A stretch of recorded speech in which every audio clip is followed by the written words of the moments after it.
ബംഗളൂരുവിൽ നടന്ന ഒരു പൊതുപരിപാടിയിൽ വെച്ച് തെലങ്കാന മുഖ്യമന്ത്രി രേവന്ത് റെഡ്ഡി നടത്തിയ ഹൈഡ്ര പരാമർശം വിവാദമായിരിക്കുകയാണ്. ഹൈദരാബാദിലെ തടാകങ്ങളും സർക്കാർ ഭൂമിയുമെല്ലാം അനധികൃതമായി കയ്യേറ്റം ചെയ്തവരിൽ നിന്ന് അവ തിരികെ പിടിക്കാൻ ഒരു ടാസ്ക് ഫോഴ്സ് രൂപീകരിച്ചിട്ടുണ്ടെന്നും അഡോൾഫ് ഹിറ്റ്ലറിൽ നിന്ന് പ്രചോദനം ഉൾക്കൊണ്ടുകൊണ്ടാണ് അത് രൂപീകരിച്ചതെന്നും രേവന്ത് റെഡ്ഡി പറയുകയുണ്ടായി. Hyderabad disaster response and asset protection agency എന്ന ഈ ദൗത്യസേനയുടെ ചുരുക്കപ്പേര് ഹൈഡ്ര എന്നാണ്.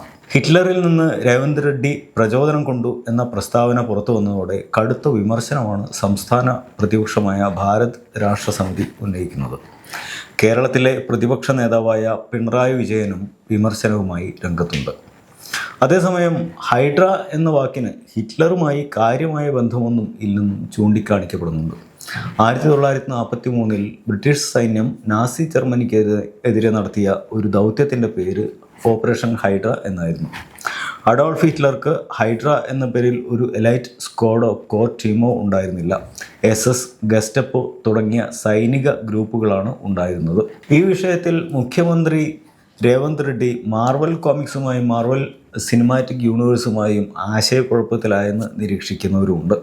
ക്യാപ്റ്റൻ അമേരിക്ക, അവഞ്ചേഴ്സ് സിനിമകളിൽ ഹൈഡ്രയെ നാസി ജർമ്മനിയുമായി ബന്ധപ്പെട്ട ഒരു ചരിത്രപരമായ വേരുകളുള്ള സാങ്കല്പിക സ്വച്ഛാധിപത്യ ഭീകര സംഘടനയായി ചിത്രീകരിച്ചിട്ടുണ്ടെന്നും ഇതാകാം രേവന്തിനെ കൺഫ്യൂഷനിലാക്കിയത് എന്നുമാണ് ചൂണ്ടിക്കാണിക്കപ്പെടുന്നത്. എന്തായാലും ഹൈഡ്ര എന്ന ബുൾഡോസർ പ്രോജക്റ്റ് രാജ്യത്താകെ ചർച്ച ചെയ്യപ്പെടാൻ രേവന്തിൻ്റെ ഈ പ്രസ്താവന കാരണമായി. കേന്ദ്ര സർക്കാരിനെതിരെ കോൺഗ്രസ് നിരന്തരമായി ഉന്നയിക്കുന്ന ബുൾഡോസർ രാജ് ആരോപണത്തിൻ്റെ കൂടി പശ്ചാത്തലത്തിലാണ് ഇത് വിവാദമാകുന്നത്. ഈ പദ്ധതിയിലൂടെ രേവന്ത് ലക്ഷ്യമിടുന്നത് ഹൈദരാബാദ് നഗരത്തിലെ അനധികൃത കുടിയേറ്റങ്ങളെയും കയ്യേറ്റങ്ങളെയും ഒഴിപ്പിക്കുക എന്നതാണ്. ഒരു മഴ പെയ്താൽ വെള്ളക്കെട്ടിൽ കുടുങ്ങുന്ന നിരവധി പ്രദേശങ്ങളുണ്ട് നഗരത്തിൽ. ഇതിന് കാരണം ജലം ഒഴുകിപ്പോകേണ്ട തോടുകളും ജലം ശേഖരിച്ചു വെക്കേണ്ട തടാകങ്ങളും കയ്യേറ്റം ചെയ്യപ്പെട്ടതാണ്. ഹൈഡ്രയുടെ പ്രാഥമിക ലക്ഷ്യം ഹൈദരാബാദും പരിസര പ്രദേശങ്ങളും ഉൾപ്പെടുന്ന തെലങ്കാന കോർ അർബൻ റീജിയനെ വെള്ളപ്പൊക്കങ്ങളിൽ നിന്ന് മുക്തമാക്കുക എന്നതാണ്. കയ്യേറ്റം ഒഴിപ്പിക്കൽ, ജലാശയങ്ങൾ വീണ്ടെടുക്കൽ എന്നീ നീക്കങ്ങളിലൂടെ ഇത് സാധിക്കുമെന്ന് മുഖ്യമന്ത്രി രേവന്ത് റെഡ്ഡി കരുതുന്നു.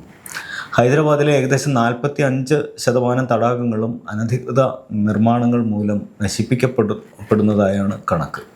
ഇത് തടയാനാണ് ഉദ്ദേശം. വെള്ളപ്പൊക്ക പ്രദേശങ്ങളിലെ റിയൽ എസ്റ്റേറ്റ് വികസനം തടയുന്നതിന് ഫുൾ ടാങ്ക് ലെവൽ അതിരുകൾ നിർണ്ണയിക്കും. ഇവയ്ക്ക് ചുറ്റും ബഫർ സോണുകൾ നിശ്ചയിച്ച് അതിനകത്ത് നിർമ്മാണം അനുവദിക്കില്ല. പൊതു പാർക്കുകൾ, കളിസ്ഥലങ്ങൾ, റോഡുകൾ, ഫുട്പാത്തുകൾ എന്നിവയുൾപ്പെടെയുള്ള സർക്കാർ ഭൂമിയിലെ കയ്യേറ്റങ്ങൾ നീക്കം ചെയ്യും.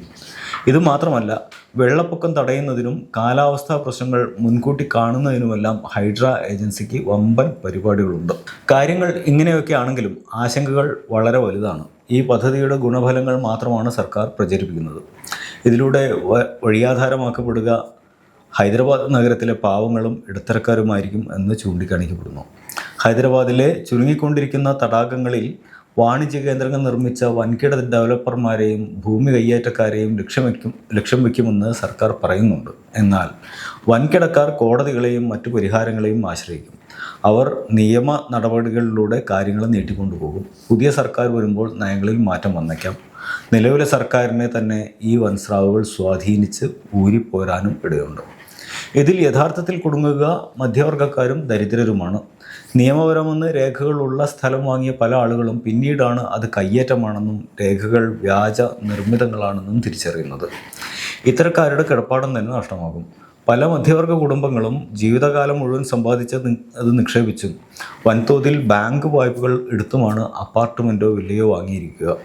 വർഷങ്ങൾക്ക് ശേഷം ഹൈഡ്ര ഉപഗ്രഹ ഡാറ്റ ക്രോസ് റെഫറൻസ് ചെയ്യുകയും ഈ കെട്ടിടങ്ങൾ ഫുൾ ടാങ്ക് ലെവൽ തടാക മേഖലകളിലോ ബഫർ സോണുകളിലോ നിർമ്മിച്ചതാണെന്ന് പ്രഖ്യാപിക്കുകയും ചെയ്യുന്നു.